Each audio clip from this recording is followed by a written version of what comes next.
안녕하세요. 도시열반의 슈퍼해머입니다.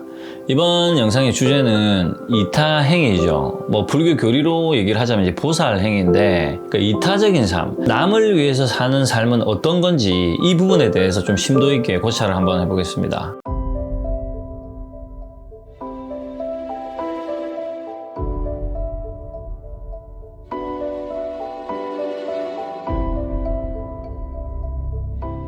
이번 영상의 주제는 이제 이타행인데, 저희 채널이 부처님의 가르침을 따르고 공부하는 채널이라고 제가 설명을 이제 들었었는데, 이번 주제는 불교적, 종교적 교리에 관련된 내용들이 좀 많이 있다는 점을 참조를 하시고, 이 고찰을 하기 위해서 제가 불교 교리라든지 종교적 이론을 좀 말씀을 드릴 겁니다. 근데 여기서 이제 아셔야 될 거는, 저는 불교 교리를 파고들어서 공부한 학자가 아니기 때문에, 이론적으로 약간의 모순이 좀 있을 수도 있다는 점을 참조를 하시기 바랍니다. 자, 먼저 이제 불교 교리적으로 좀 우리가 이론을 좀 알아야 되는데, 보살이라는 단어에 대해서 좀 우리가 이해를 해야 됩니다. 우리가 절에 가면 보살님 이렇게 이제 표현을 하는데, 불교 교리를 공부를 해보면 대부분의 단어들이 다 이제 인도 말입니다. 산스크리트 언어, 여러 가지 인도 언어들인데, 이 보살도 이제 인도 말이죠. 옛날 인도 말인데, 이 보살이란 말은 보리살타 줄임말이고, 보리살타라는 것은 보디사트바를 소리 나는 대로, 이제 음력이라고 하죠. 소리 나는 대로 옮긴 것을 보리살타라고 하고, 이 보리살타를 줄여서 보살이라고 이렇게 표현을 하는 겁니다. 그래서 여기서 말하는 이 보디사트바는 이제 합성어인데, 보디는 깨닫다라는 의미를 가지고 있고, 사트바는 살아있는 생명, 중생을 뜻하는 거죠. 그래서 깨달음을 얻은 중생, 깨달음을 구하는 중생, 구도자,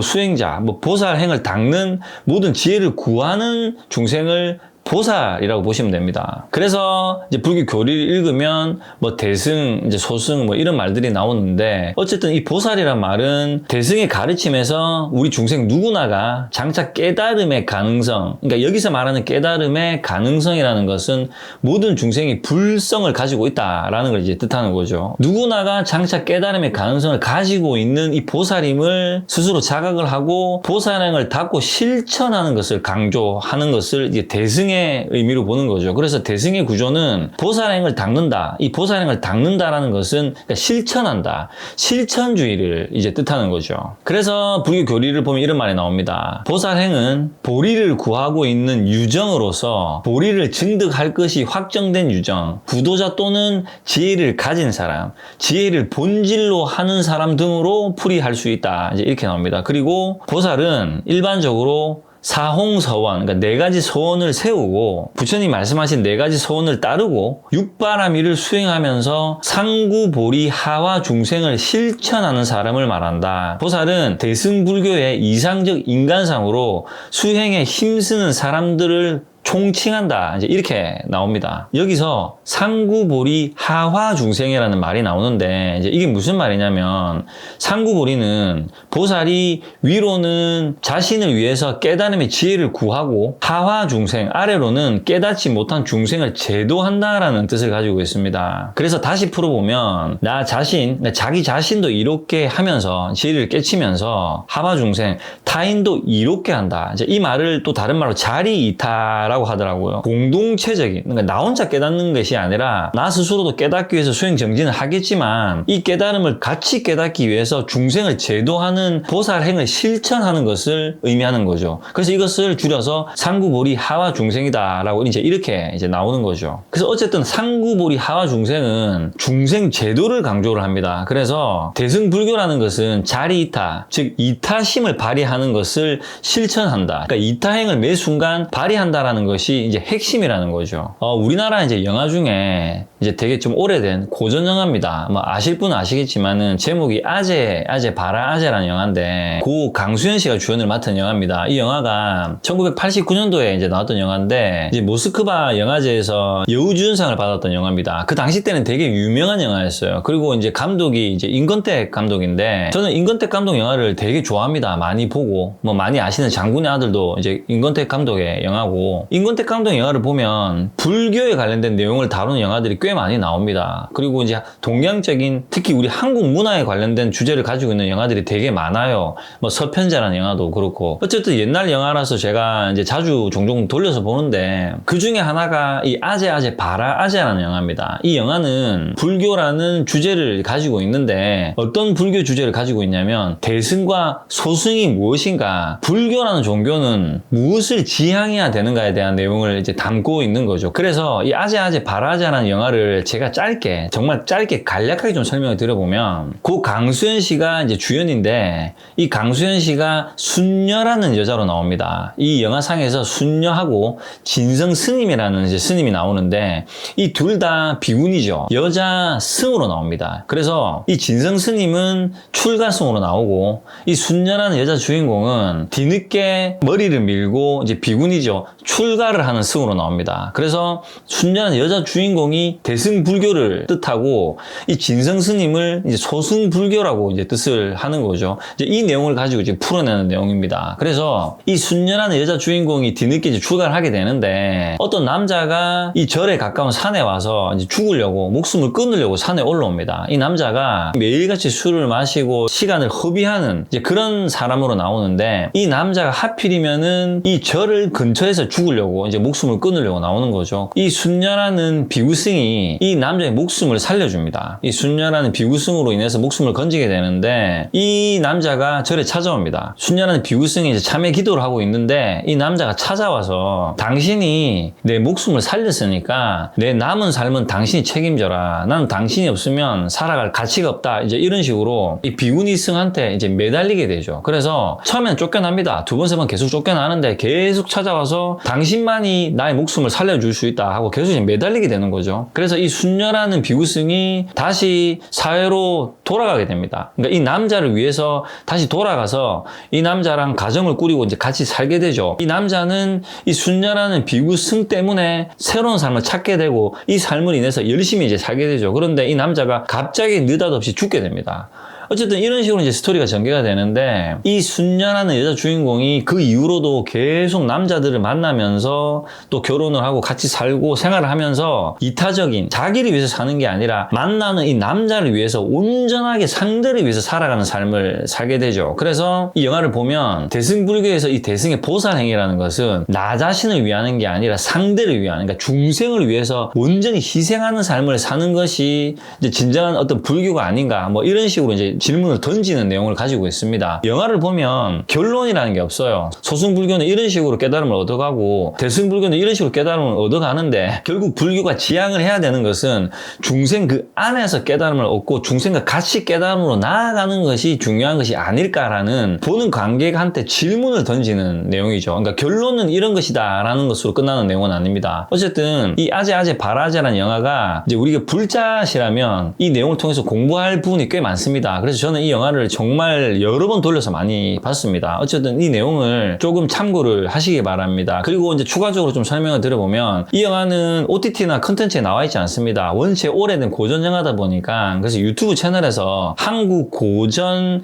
영화라고 검색을 하시면 한국 고전 영화 채널이 나옵니다. 이 채널에 들어가시면 그 안에 고전 영화 중에서 아제 바라제 영화가 있다는 점을 참조를 하시기 바랍니다. 자, 지금까지 제가 이제 보살, 대승불교에 관련된 보살에 관련돼서 좀 이론적으로 설명을 드렸고, 또 다른 부분에 대해서 설명을 드릴 텐데, 바로 이제 홍익인간입니다. 뭐 다들 잘 아시죠? 이제 우리나라 국경일 중에 이제 하나인 개천절이죠. 이 개천절이 어떻게 보면 이제 홍익인간, 그러니까 단군 신화에 관련된 내용인데, 개천절에서 개천은 그러니까 하늘이 열린 날을 뜻하는 거죠. 그래서 단군이 최초의 민족 국가인 단군 조선을 건국을 했는데, 이 단군 조선을 건국할 때 이념을 세웠는데, 그 이념이 바로 이제 홍익인간이었던 거죠. 그래서 넓을 홍자에 이로울 익자를 써서 넓게 이롭게 한다. 널리 세상을 이롭게 하라는 정신으로 이제 고조선을 건국을 했다는 거죠. 그래서 홍익인간의 정신을 가지고 태어났다. 이제 이런 식으로 이제 내용이 나오는 거죠. 자, 그래서 이 두 가지를 좀 믹스를 해보면, 단군신에서 나오는 이 홍익인간, 그러니까 널리 사람을 이롭게 한다는 이 이념하고 대승불교에서 말하는 이 보살행위, 어떻게 보면 비슷한 개념을 가지고 있다라는 거죠. 보살도 이롭게 하기 위해서 무언가를 실천하는 실천주의를 뜻하는 거고, 홍익인간도 하고 널리 세상을 이롭게 한다는 개념으로 봤을 때는 이 두 가지 주제가 겹치는 부분이 꽤 많다라는 겁니다. 자, 정리를 좀 해보자면 보살행위라는 것은 이제 대승불교인 거고, 나라는 존재가 나 혼자 깨닫기 위해서 뭔가 수행하라고 정진을 하는 것보다 같이 깨닫기 위해서 실천을 하는 실천주의를 보살행위라고 이제 우리가 봐야 되는 거죠. 그렇다면 이제 지금까지 설명드리는 부분이 이제 좀 이론적인 부분이죠. 보살과 홍익인간이라는 이 이론에 대해서 이제 저도 이론을 습득을 해서 이제 설명을 드린 부분이고, 이제부터는 제가 실질적으로 제가 겪었던, 제가 이제까지 살아오면서 겪었던 이타행이 무엇인지에 대해서 실존 경험에 의한 말씀을 좀 드릴까 합니다.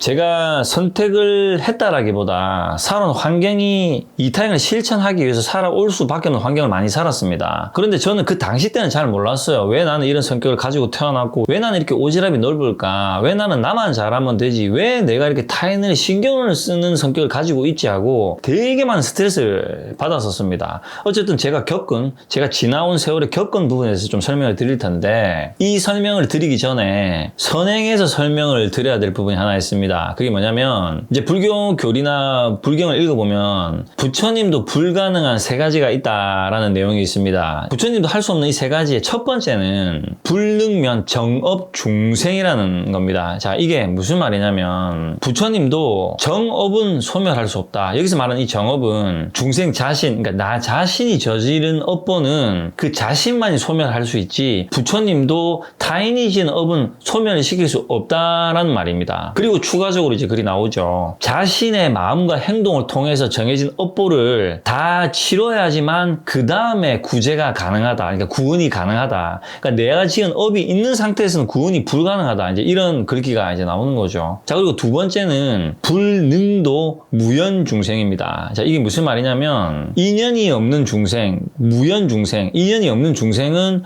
부처님도 구제할 수 없다. 아무리 부처님이라도 마주보고 대화하고 뜻을 같이 할 수 없는 중생은 구제할 방도가 없다는 뜻입니다. 그리고 마지막 세 번째는 불능진 중생계입니다. 자, 이 말은 무슨 뜻이냐면, 아무리 부처님이라도 이 세상 모든 중생을 구제할 수 없다. 부처님께서는 일체 중생을 제도하고자 하시지만 인연이 없어서 부처님의 문중에 들 수 없는 대중들은 구제할 수 없다라는 글이 나오는 거죠. 세 번째는 따지고 보면은 두 번째랑 좀 비슷한 거죠. 모든 중생을 구제할 수 없고 인연이 되는 중생만 구제할 수 있고, 그리고 첫 번째는 자신이 지은 업은 자신 스스로 소멸해야 된다. 그 누구도 자신이 지은 업을 대신할 수 없다라는 이제 결론이 나는 거죠. 자, 우리는 이타행, 보살행, 이 홍익인간의 개념을 이 이치를 가지고 고찰을 하고 통찰을 해봐야 된다라는 거죠. 자, 그래서 이 이치를 가지고 풀어보면 보살행, 이타행, 뭐 다 같은 말이죠. 홍익인간, 이롭게 하는, 내가 남을 이롭게 한다라는 이 개념은 상대를 위해서 내가 살아간다라는 걸 뜻합니다. 자, 그런데 지나가는 사람 아무나 붙잡고 그 상대를 위해서 살아가거나,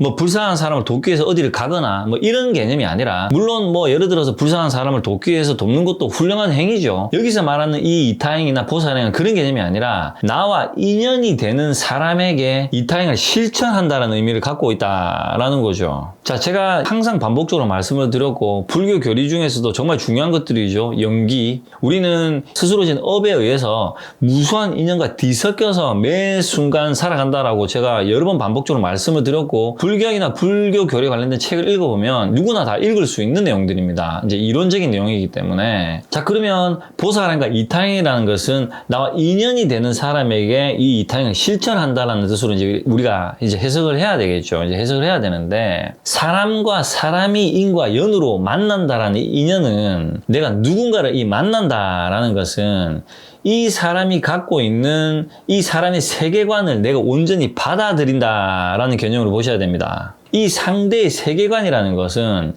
이 사람의 어떤 성격도 포함이 될 거고, 본질적으로는 이 사람이 형성된 업도 포함이 되겠죠. 그래서 상대의 업으로 형성된 인연, 그것을 포함한 이 세계관 전체를 받아들이는 개념이 나라는 사람과 이 사람이 만나는 인연의 핵심이 된다라는 거죠. 자, 그래서 이 말을 좀 쉽게 다시 풀어보면 인연이 된다라는 것은 이 사람과 내가 인생관이 또는 세계관이 맞물리면서 서로가 처해진 그 환경을 서로가 부딪히면서 같이 겪게 된다라는 거죠. 인연이 되면서 서로의 인생을 같이 겪으면서 나간다라는 말이 됩니다. 자, 이게 무슨 말이냐면 상대의 세계관에 인연이 돼서 내가 들어간다는 말은 이 사람이 갖고 있는 좋은 것이든 좋지 못한 것이든 내가 다 흡수하고 받아들여야 된다라는 겁니다. 만약 이 사람이 진흙탕 속에 살고 있다, 늪에 살고 있다, 늪에 빠져서 허우적대고 살고 있다. 그런데 내가 이 사람과 인연이 된다. 그러면 나라는 존재가 이 사람의 세계관인 이 늪과 진흙에 내가 들어가야 된다는 것을 의미한다라는 거죠. 내가 이 사람과 인연이 되는데 이 사람의 진흙 속에 내가 들어가지 않고 이 인연을 지속한다라는 것은 이치가 맞지 않다라는 거죠. 그래서 이 사람이 진흙 속에 살고 있으면 나도 진흙 속에 들어가야 된다. 이 사람이 뻘밭에 있으면 나도 뻘밭에 들어가야 된다라는 거죠. 그것이 이 사람의 세계관을 내가 온전히 받아들이고 마주한다라는 이제 개념이 된다라는 거죠. 상대의 업을 소멸시켜 준다라는 이 뜻은 제가 이 말을 영상에서 이제 몇 번 말씀을 드렸는데 이 사람이 지은 이 상대가 지은 업을 나라는 존재가 대신 소멸을 시켜준다는 의미가 아니라 제가 아까 말씀을 드렸죠. 불능면 정업중생. 본인이 스스로 지은 업은 그 누구도 대신할 수 없고 부처님도 소멸해 줄 수 없다라는 글이 있단 말이죠. 이 글을 여기에 이제 적용을 시켜보면 이 사람이 지은 이 업, 이 진흙이라는 것은 내가 대신 소멸을 해줄 수가 없다라는 거죠. 자, 그러면 어떻게 하는 거냐? 내가 이 진흙 속에 같이 들어가서 같이 이제 부대끼겠죠. 부딪히고 부대끼면서 인연이 시작되는데 이 사람이 이 진흙에서 빠져나올 수 있도록 내가 이 타인을 실천해서 도와준다라는 의미를 갖고 있다라는 거죠. 내가 이 사람이 지은 업을 대신 소멸해 주는 게 아니라 이 사람이 자기가 지은 업으로 인해서 이 고통받는 환경에서 벗어날 수 있도록 내가 희생을 해서 이타행을 실천한다. 도와준다. 이것이 대승불교에서 말하는 보살행위라는 겁니다. 자, 그런데 여기서 이제 정말 중요한 것은 내가 이 사람의 세계관에 들어가서 이 사람의 진흙 더미로 들어가서 진흙 속에 들어가서 이 사람이 고통을 받고 있겠죠. 진흙 속이니까. 이 진흙 속에서 빠져나오게, 그러니까 건져오게 도와주기 위해서는 어떤 게 있어야 되냐면 부처님의 핵심적 가르침의 진리의 법을 내가 매 순간 지키고 노력을 해야 된다라는 겁니다. 자, 이게 무슨 말이냐면 내가 이 사람과 연이 되어서 내가 진흙 속에 들어가면 우리가 진흙 속에 들어가면 발이 젖죠. 처음에는 발이 젖고 나중엔 다리가 젖고 점점점 젖는 부위가 확장이 되겠죠. 나중에 되면 온몸이 이제 진흙투성이가 되겠죠. 이것을 다른 말로 풀면 물이 든다라는 겁니다. 내가 이 사람을 만나고 이 사람의 세계관을 마주하게 되면 이 사람의 세계관에 나라는 존재가 물이 들게 된다라는 거죠. 그러면 원래 나의 색에서 또 다른 색이 물이 들기 때문에 또 새로운 색이 만들어지겠죠. 그럼 이 새로운 색이라는 것은 좋은 쪽으로 발전하는 것도 있겠지만 좋지 못한 쪽으로 변질되는 부분도 있다라는 거죠. 자, 그러면 점점 이렇게 조금씩 스며들면서 물이 들면서 나도 모르게 진흙 속에 점점 이제 빠지게 되는데 흘러가 버리는 거죠. 물이 점점 들게 되는데 여기서 이 물이 들지 않고 이 사람을 건져내려면 나라는 존재가 정신을 바짝 차려야 되겠죠. 정신을 바짝 차리지 않으면 나도 모르게 같이 휩쓸려서 이 진흙더미 속에 같이 묻혀버리겠죠. 내가 정신을 바짝 차려서 이 사람의 손을 잡고 끌어올려야 되겠죠. 이것을 아재, 발아재, 가자, 피하는 언덕으로 같이 넘어가자는 의미로 이제 봐야 된다라는 거죠. 진흙더미에서 이 사람이 고통받는 이 환경에서 내가 이 사람을 건져 올리는 것을 이제 뜻하는 거겠죠. 그래서 정신을 바짝 차려야 되는데 여기서 말하는 정신을 바짝 차린다는 의미는 부처님의 가르침 중에 육바라밀 8정도라는 게 있단 말이죠. 육바라밀과 8정도를 매 순간 노력을 해서 정신을 바짝 차려서 이 사람을 건져 올리는 게 보살행의 핵심, 그러니까 이타행의 핵심이라는 겁니다. 그래서 이 이타행이라는 것은, 보살행이라는 것은 내가 이 상대 세계관에 들어가는 것을 의미하는 거고 이 사람이 진흙 속에 있으면 나도 진흙 속에 들어가는 것을 의미하는 거고 내가 이 진흙 속에 들어가기 위해서는 정신적으로 무장이 돼 있어야 되는 거고 내가 이 진흙 속에 들어가게 되면 이 상대로 인해서 내가 고통을 받는 환경이 일어난다라는 거죠. 그래서 보살행과 이타행이라는 것은 결코 재밌거나 즐거운 것이 아니다. 고통스러운 것이다 라는 결론이 난다라는 거죠. 내가 이 사람의 진흙더미에 뛰어들어서 정신을 바짝 차리고 부처님의 가르침을 매 순간 노력을 해서 이 사람을 건져 올리는 것이 보살행의 핵심이라는 겁니다. 그래서 이제 불경에 나옵니다. 신통에 머물러서 불퇴전의 법륜을 굴려 한량없는 백천억 중생들을 제도하는 이와 같은 보살들은 이 보살들을 일러 큰 나무라 하느니라. 모든 부처님의 지혜는 한량없고 깊고 깊어서 일체 성문이나 벽지불은 알 수 없노라. 일체 성문이나 벽지불은 알 수 없노라. 이 말은 이 성문이나 이 벽지불이라는 것은 불교에는 삼승이라는 게 있습니다. 그래서 성문승, 영각승, 보살승이라고 얘기를 하는데, 성문은 학습주의, 그러니까 공부를 해서 깨달음을 얻기 위해서 수행 정진하는 것을 성문이라고 하고, 영각승은 체험주의, 내가 체험을 통해서 깨달음을 얻어가는 것을 이제 영각이라고 얘기를 합니다. 이 두 가지는 알 수 없노라, 실천을 하는 사람을 따라가지 못하노라, 뭐 이런 뜻으로 얘기를 한 것 같습니다. 이 내용들이 이제 법학에 나오는데, 연결해서 말씀을 하시는 게 보살행의 서원을 다시 한번 세워라, 이제 이렇게 말씀을 이제 하시는 거죠. 그러니까 쉽게 말해서 실천을 해라. 이렇게 깨달음도 구하겠지만 이 깨달음을 타인도 같이 깨닫기 위해서, 중생을 구제하기 위해서 실천을 하라. 그것이 보살이다라고 이제 설법을 하신 거죠. 자, 우리가 이제 불교 교리를 보면 이제 아상을 버려라, 이제 아상이라는 단어가 많이 나오죠. 나에 대한 상을 말하는 거죠. 나라는 존재에 대해서 집중을 하는 자라는 관념, 생각, 나라는 아상을 버려야 남과 나를 상대적으로 분별하지 않는다. 남과 나가 다르지 않은 것을 우리는 알아야 된다. 이것을 깨달아야 되기 때문에 아상을 버려야 된다. 이제 이런 말들이 이제 많이 나오는데, 아상이라는 것은 단순하게 이런 거죠. 그러니까 나라는 것에 집중을 하는 거죠. 나라는 어떤 자아에 집중을 하는 거죠. 그래서 내가 좀 행복했으면 좋겠다. 내가 좀 잘 살았으면 좋겠다. 뭐 내가 좀 즐거웠으면 좋겠다라는 이 나라는 존재에 집중을 하는 것을 이제 아상이라고 이제 한단 말이죠. 자, 그러면 이 얘기를 제가 왜 갑자기 말씀을 드리냐면, 이 아상은 나라는 것에 집중을 하는 거죠. 그렇죠. 그러면 이타행이나 보살행은 상대를 통해서 희생하는 삶을 뜻한단 말이죠. 내가 상대를 위해서 희생을 하는 삶을 살게 되면, 상대를 위해서 살게 되면 이 아상이 자동으로 사라진다라는 겁니다. 이 아상은 내가 행복해야지라는 개념이라고 말씀을 드렸죠. 그런데 내가 저 사람이 행복했으면 좋겠다라는 이 저 사람에 대해서 내가 집중을 해버리면 나라는 상이 자동으로 사라져 버린다라는 거죠. 아상을 버려야지가 아니라 저 사람을 위해서 살아야지라는 생각을 일으키면 아상이 자동으로 소멸이 된다라는 거죠. 여기서 말하는 저 사람이라는 것은 말씀드렸다시피 나에게 온 인연을 뜻하겠죠. 뭐 부부도 될 거고, 친구도 될 거고, 형제도 될 거고, 가족도 되겠죠. 그러면 내가 중요하게 생각하는 나에게 인연이 된 이 사람을 위해서 살아간다라는 의지를 확고하게 일으키는 것을 부처님께서 서원을 세워라 라는 뜻으로 우리가 봐야 되는 거고, 이렇게 서원을 세워서 나에게 인연이 되는 이 사람을 위해서 내가 살아가는 마음을 일으키면 아상은 자동으로 소멸이 된다라는 거죠.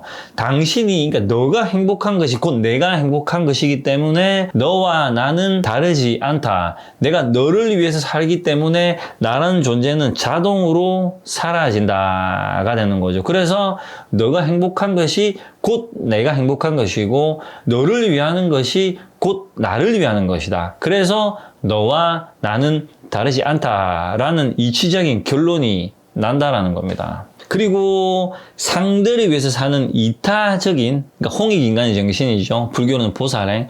이런 삶을 살게 되면 내가 이 사람을 위할 때는 이 사람의 색깔로 물들고, 이 사람을 위할 때는 이 사람의 색깔을 물들기 때문에 나라는 존재가, 고정불면의 존재가 없다라는 이치를 나 스스로 이 실천을 하면서 동시에 깨달아 버린다라는 거죠. 이것을 깨닫기 위해서 어떤 책을 읽고 이론을 습득하는 것이 아니라, 내가 이 사람을 위해 살 때는 이런 색깔로 변해버리고, 저 사람을 위해 살 때는 저런 색깔로 변해버리기 때문에 고정된 나의 색깔이 존재를 하지 않는다. 나의 고정된 자아가 존재를 하지 않는다라는 결론이 난다라는 거죠. 그렇기 때문에 나라는 존재가 이 사람을 위해서 살 때는 사라져버린다. 아상이 자동으로 소멸이 된다라는 거죠. 그래서 이타행이나 보살행이라는 것은 내가 상대를 위해서 실천을 하면서 이 실천 안에서 이 깨달음을 증득한다라는 개념을 갖고 있다라는 거죠. 그래서 아제아제 바라아제라는 영화를 보면 그 주인공 순녀라는 여자가 이제 비구니죠. 이 비구니가 사회로 다시 나와서 이제 머리를 기르고 뭐 남자랑 어떤 관계를 하고 가족을 꾸린단 말이죠. 그러면서 이 남자가 자기 자기의 삶을 찾기를 바라는 마음에서 이 남자한테 희생하는 삶을 산다라는 겁니다.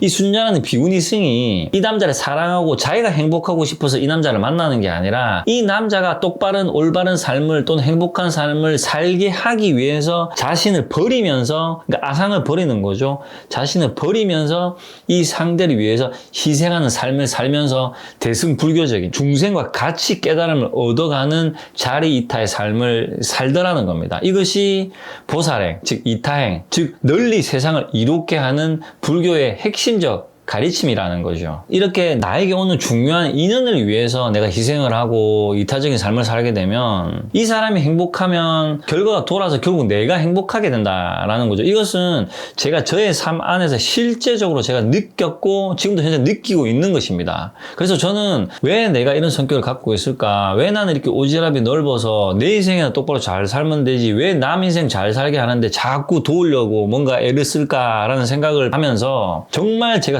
스트레스를 많이 받았었습니다. 그런데 제가 부처님의 가르침을 이제 뒤늦게라도 배우게 되고 불교를 읽으면서 또는 이제 불교에서 나오는 대승불교죠. 이런 공부를 하면서 보살행, 특히 이타행이라는 것은 나 스스로 깨달음을 얻는 것도 중요하지만 우리 중생을 같이 깨닫기 위해서 도움을 줘야 되고 이 사람이 자기의 삶을 잘 살 수 있도록 내가 희생으로 도와주는 것이 정말 중요한 것이구나. 그리고 이 사람이 잘 됐을 때 그 어떠한 행위보다 행복감을 느낄 수 있구나라는 걸 제가 이제 느껴봤다는 말이죠. 그리고 이렇게 삶을 살게 되면 외로울 겨를이 없습니다. 정말 바빠집니다. 이 사람을 위해서 살게 되면 이 사람이 점점점 잘 되게 되면 정말 삶이 바빠지고 이런 사람이 한 명이 또는 두 명이 세 명이 되면 정말 정신없이 바빠집니다. 그리고 이 사람들이 나로 인해서 잘 되게 되면 항상 나를 찾고 나를 고마워합니다. 당신 때문에 당신 덕에 내 인생이 나아졌기 때문에 당신한테 고맙습니다. 감사합니다. 이런 말을 듣게 된다라는 거죠. 그래서 저는 저로 인해서 상대가 좋아지고 나아져서 자기 삶을 똑바로 사는 모습을 보면 제가 사업을 하면서 돈을 정말 뭐 수천 수억을 벌 때보다 훨씬 더 값지고 행복했었고 그 속에서 스스로 깨달음을 얻을 수 있다라는 거죠. 어떤 불교를 읽고 책을 읽어서 이론적으로 파헤친 게 아니라 실천한 이 환경 안에서 스스로 깨달음을 얻을 수 있었다라는 거죠. 그래서 제가 아상은 나를 버린다는 개념이 아니라 상대를 위해서 살 때 나를 스스로 버려지기 때문에 이 상이 자동으로 사라진다라는 결론을 내릴 수 있었다라는 겁니다. 그래서 이제 법화경에 부처님께서 설법한 내용 중에 이런 글이 나옵니다. 오직 일불승이라야 멸도를 얻을 것이요. 다른 가르침은 없느니라. 다만 열애가 방편으로 법을 설하는 것은 제외할 것이니라. 이것이 부처님이 가르침의 핵심이라는 거죠. 그리고 이 깨달음을 얻는 이유는 나 혼자 깨닫기 위한 것이 아니라 고통을 받는 다른 이들을 같이 깨닫게 도와주고 같이 가는 것이 그 무엇보다 중요하다. 그래서 당군 신화에서도 고조선을 건국할 때 홍익인간, 널리 세상을 널리 인간을 이롭게 하는 이념을 세워서 우리가 이제 이렇게 태어나서 살아가고 있다라는 겁니다. 이것이 보살행, 이타행의 핵심적 근본 원리라는 거죠. 나와 인연이 되는 사람에게 나를 희생하고 실천하는 이 사람을 위해서 살아가는 존재, 이것을 보살이다라고 이제 보시면 된다라는 겁니다. 이 이타행이나 보살행이라는 이 주제가 가벼운 주제가 아니기 때문에 시간을 줄이는데 좀 한계가 좀 있었습니다. 그래서 이 부분을 좀 염두를 하셔가지고 참조를 하시고 제가 이번 영상에서 다 말씀 못 드리는 또 다른 많은 부분들을 앞으로 다른 영상에서 추가적으로 계속 좀 설명을 좀 드릴 수 있도록 하겠습니다. 그래서 저는 보살행을 어떤 식으로 실제적으로 제 삶에서 실천을 하고 살아갔는지 이런 실제적인 경험도 좀 앞으로 설명을 드리겠습니다. 제가 이 보살행의 개념이 제가 유튜브 채널로 이제 부처님의 법문이나 부처님의 설법 내용을 이제 말씀을 드리지만 이런 부분도 뭐 결국 따져보면 보살행이겠지만 전 실제적으로 제 삶 안에서 실천을 하고 살아가는 환경을 제가 겪고 있기 때문에 이런 삶은 어떤 식의 결과가 나오고 있고 주위 사람들과 어떤 식으로 지낼 수 있는지에 대한 핵심적인 실전에 대한 내용을 제가 말씀을 드린다라는 거죠. 어쨌든 이번 이제 주제죠. 보살행, 이타행에 대한 주제는 여기까지 마무리하도록 하겠습니다. 요즘에 이제 날씨가 정말 덥죠. 이제 폭염이 와서 열대야가 오고 하는데 건강 관리 유념하시고 아무쪼록 별일 없이 건강에 잘 보내시길 이제 바랍니다. 이번 영상은 여기까지 마무리하도록 하겠습니다. 모든 불자님들 다음 시간까지 평온하시기 바랍니다.